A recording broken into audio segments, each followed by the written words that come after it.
so honored to have Emily Otney join us today. And hopefully someone can take something that I say and really take it to heart.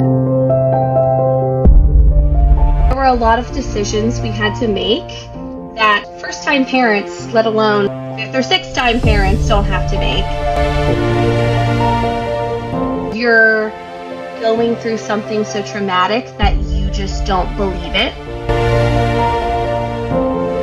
With harlequin ichthyosis, I think we're working towards 200 kids worldwide. Remember vividly having a conversation with my best friend when I called her and I said, I don't know what's going on. I don't know much about this condition. Oxygen just dropped. He wasn't breathing. Even though it will destroy me, it would make me feel better for him.